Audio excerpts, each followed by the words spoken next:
ដោយមានជំនួយពីប្រលឹងអាយុ1000ឆ្នាំឈៀន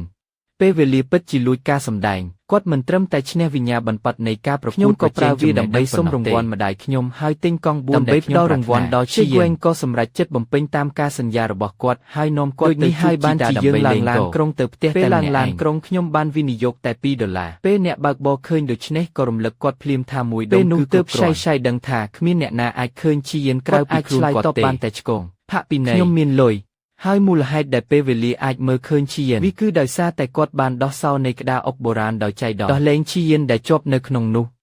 ចាប់ពីពេលនោះមកឈៀនដើរតាមពេលវេលាដូចស្រមោលដោយសារគាត់ជឿថាពេលវេលាអាចជួយគាត់រកឃើញដៃជើងរបស់ព្រះមិនយូរប៉ុន្មានអ្នកទាំងពីរបានរលែកមើលទៅបន្ទប់ដែលពោពេញដោយពានរង្វាន់និងវិញ្ញាបនបត្រត្រូវតែជីជើហ្វាយប្រញាប់ឡើងហើយចាប់ផ្ដើមឆ្លើយតបយ៉ាងណាមិញគាត់មិនបានលេងអុកទេក្នុងរយៈពេល300ឆ្នាំឈៀនខឹងខ្លាំងរហូតដល់ក្អួតឈាមដោយសារតែពេលវេលាពិតជាដាក់បំណែកអុកដោយផ្ទាល់ទៅក្នុងក្រឡាត្រង់នៃពិភពតើផ្លូវធ្លាក់ចូលទៅក្នុងក្រឡាត្រង់ដោយរបៀបណាអ្នកគឺជាអ្នកដែលវង្វេងមើលឃើញពេលវេលាហើយថែមទាំងមិនយល់ពីច្បាប់ជាមូលដ្ឋានរបស់រកលេសបោកលុយហោប៉ៅម្ដងទៀតខ្ញុំបានបាត់បង់ចំណាប់តែដើម្បីការលេងភាពសាទររបស់អុកស៊ីកុងមុនពេលគាត់ចាក់ចេញជីដាបាននាំយកសៀវភៅណែនាំអំពីហ្គោមកគាត់ត្រឡប់ទៅវិញដោយវិធីនេះល្បែងអុកដំបងរបស់ឈីយិនដែលគាត់បានទន្ទឹងរង់ចាំបន្ទាប់ពីយកមនុស្សម្នាក់បានប្រលឹងឈីយិនបានសម្រេចចិត្តបង្រៀនឈេហ្គវេងនៅចំណេះដឹងយ៉ាងណាមិញខ្ញុំក៏មិនយល់ពីច្បាប់វិធីណាដែលយើងអាចបញ្ចប់ល្បែងអុកជាមួយគ្នាបានទេតែពេលនោះមិនប្រយ័ត្នក៏បាននិយាយដែរថាគាត់គ្រាន់តែអាចឲ្យឈីយិនពេលវេលាគឺល្អទៅគ្រប់ទីកន្លែងដែលគាត់បានចុះចត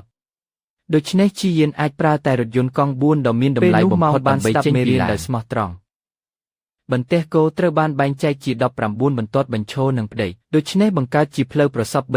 361បំណែកអុកត្រូវបានបែងចែកទៅជាបន្ទាត់ខ្មៅដំបូងហើយបន្ទាប់មកពណ៌ឆ្លាស់គ្នានៅលើចំណុចប្រសព្វនៃក្តារអុកបំណែកអុកដែលដួលរលំមិនអាចផ្លាស់ទីបានទេអ្នកដែលមានចំណុចប្រសព្វច្រើនបំផុតនៅចុងបញ្ចប់ខ្ញុំនឹងទៅទីណាបន្ទាប់ខ្ញុំនឹងប្រាប់អ្នកនៅក្នុងកូអដនេចាប់ផ្ដើមពីជ្រុងខាងឆ្វេងខាងលើបញ្ឈរ1ទៅ19ដេកពី1ទៅ19ប៉ុន្តែ4ក្នុងចំណោម4អ្នកនឹងចុះនៅទីនេះពេលវេលាបារម្ភដែលខ្ញុំមិនអាចចាំបានដូច្នេះខ្ញុំយកប៊ិចមកគូសទីតាំងបន្ទាប់ពីមួយយប់នៃផលវិបាកមិនល្អខ្ញុំទៅមើលជីដាលេងអុក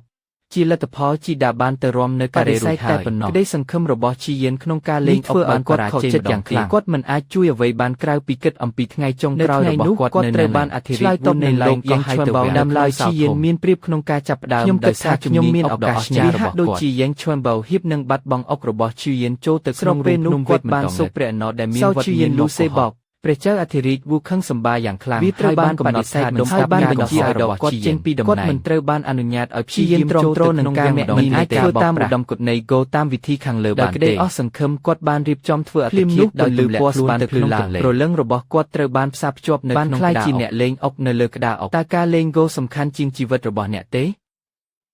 ពេលវេលាត្រូវបានផ្លាស់ប្ដូរដោយរឿងរបស់ឈីយិន